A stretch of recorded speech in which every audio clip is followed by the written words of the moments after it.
Ladies and gentlemen, this program drop, Fall Stars, is incredible. All I'm gonna say is the content has been amazing from the SDS team. Dude, I love every single one of y'all on the content right now. You guys are absolutely amazing. So what we're gonna do in today's video though is we're gonna go through every single card and I'm gonna rank them. I believe there's a total of 15 cards because there's 9 diamonds here and then there's like 6, I don't know if they're called henchmen, but that's what we're gonna call them. So we're gonna rank them from 15 to 1. Also, before we get into this, I just want to say I will be making a team out of all these cards, possibly besides maybe some of the pitchers.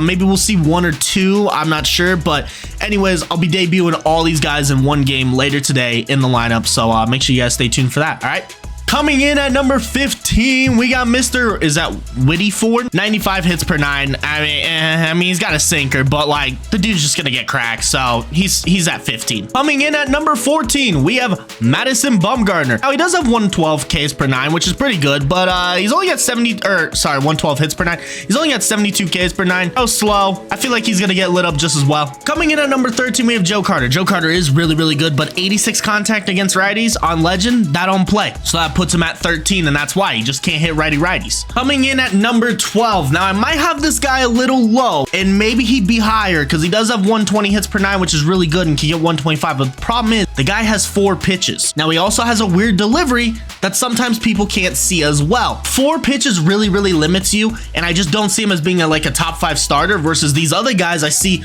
them being easily top 5 in their position, so that is why we have him at number 12 right now. He could be really good though with the 120 hits per 9 and 118 Ks per 9, but he's gonna be my number 12 right now. Coming in at number 11 for me is Kirk Gibson, which pains me to say because I really like Kirk Gibson's other card. 105, 108 contact is okay, but 93 power, 105, I mean, it's all right, but the problem is there's better left fielders than him for sure.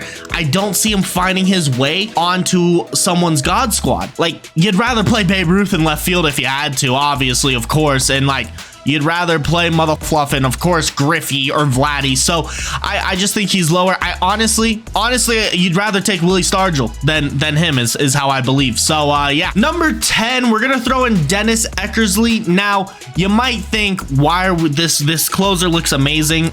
He does. He looks really good. The reason honestly I'm putting him in here is because he's a relief. I don't think he's as important as the other guys. He's literally just coming in to pitch a few innings, and so I think that puts him at 10. I think he's really good. Only 4 pitches again is a little tough, but I do think he's really good, but because he's a relief pitcher, I'm gonna put him at 10. At number 9, we're gonna go with Willie Stargell. He's got great hitting attributes, 119, 100, 125, 120, right? 78 fielding, which isn't bad because he's still got diamond fielding. 48 speed though, you'd probably want to play him at first base. I just don't see this guy being on too many teams. And at number 8, we're gonna be putting Bob Gibson. Now the reason I have him a little bit higher than Willie Stargell, he's a starting pitcher.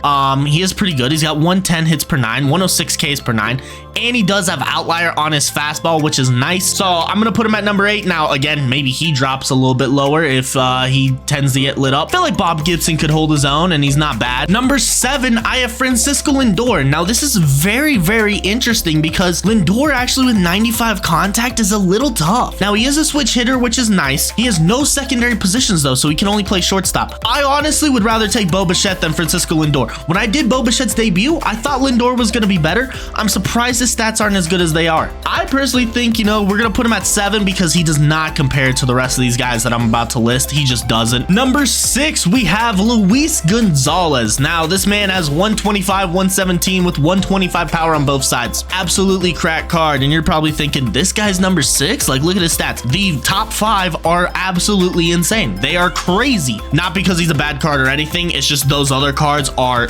stacked to the max. Coming in at number 5 is actually be Ken Griffey Jr. This is crazy to me. Ken Griffey Jr. is the 5th best player in this program, and now I'm going completely off the stat wise. He's gonna be my end game card. I'm gonna have him on my team versus the other guys. Some of the other guys I'm talking about would possibly be Jimmy Fox. Probably won't be on my end game squad. He's got 90 speed, 98 fielding, 122, 111 contact, 125, 125, and 121. And you're probably thinking, how can he be the 5th best? Pretty sure the rest of the guys all have 125 contact. Like, I just want to state this. the stat wise, I think he's 5th. He has real potential to be the best card in it, but stat wise, like, I just can't put him over these guys, and you'll see why. At number 4, I'm putting Jimmy Fox, man. Jimmy Fox is really, really good. First baseman. Yep. 125 across the board. What I think lacks him versus the other guys is his defense. I think that's just what hurts him a little bit.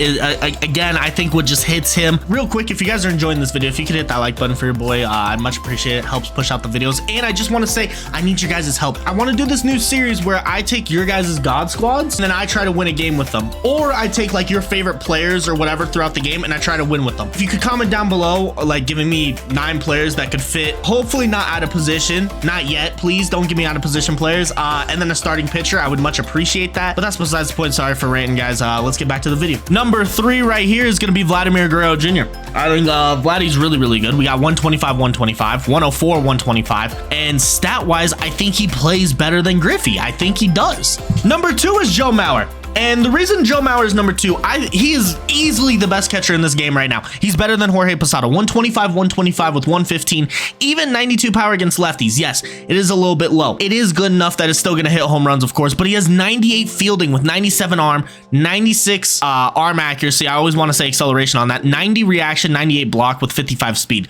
He's the best catcher in the game. Griffey, you could make an argument that Andrew McCutchen is better than Ken Griffey Jr. You could make an argument that this Andrew McCutchen is better than Ken Griffey Jr. You cannot make an argument that this Jorge Posada, even though he's a switch hitter, is better than Joe Mauer. I don't think any of these catchers, even Pudge, none of these guys compare. And that is why Joe Mauer goes at our number 2 spot, because he is the best catcher in the game. He's the best catcher in the game. That's why I have to put him there. And I don't think it's too shocking. Number 1 is going to be Babe Ruth. This is crazy. Babe Ruth, 125s all across the board. Absolutely fantastic. But what's even better than that, I don't want to say better, but what's even crazier is his 97 card played so well. That 97 card was literally insane, man. It was insane. You could still use it today. But now we have 99 Babe Ruth, and this dude is a killer. And how I would play it, honestly, it'd probably go Babe Ruth, then Griffey, then Joe Mauer, then Vladdy, then Jimmy Fox. But stat-wise, like I said, Griffey's got to be 5. That is where I put my rankings from 15 to 1. Let me know if y'all disagree. What's your opinion? And if you guys do disagree, that is totally okay, because everything is up for opinion, and I'm all for us having different opinions. But real quick, I just want to say later today, I will release another video, and I will be debuting every single one of these hitters. I'm gonna make a team out of them. So okay, so I just played a game with a lot of the players, and I've decided I can't do this. Griffey's 2. Griffey's 2. I'll put Babe Ruth ahead Griffey. That's fine, because he's 125 everything. I'll put Griffey at 2, and then it goes Mauer, Vladdy, Jimmy Fox. That's what it'll go. Now you can make an argument that Joe Mauer is better than Griffey. I feel like that's fair. He's got too good of a swing, and it just doesn't feel right putting him at 5. It really doesn't. He's 2. I'd almost put him at 1, but I'm gonna give Babe Ruth that position because he's 125 everything. It goes Babe Ruth, Griffey, Joe Mauer, Vladimir Guerrero, Jimmy Fox. That's the list. I just had to do it. I just had to do it. So anyways, yeah. And yeah, so I'll see you guys later, right? Peace.